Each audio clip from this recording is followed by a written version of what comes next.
To make pine nut lemon brittle, scale 100 grams sugar, 50 grams homemade lemon marmalade, a pinch of salt, and 25 grams of water into a heavy bottom saucepan and bring to a boil.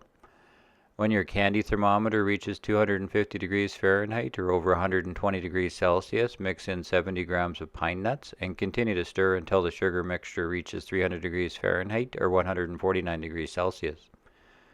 Next, remove from the heat and mix in 15 grams of room temperature butter. Then, working quickly, mix in 3 grams of baking soda and pour onto a parchment-lined baking sheet. Spread the brittle as thin as possible and allow to cool for at least 15 minutes. Adding the baking soda causes a chemical reaction with lots of little bubbles being released into the cooling caramel, which makes the caramel less dense and brittle. So it is easy to break apart with your fingers. Stored flat with parchment paper between the layers in an airtight container like a Ziploc style bag, the pine nut lemon brittle will keep for a couple of months.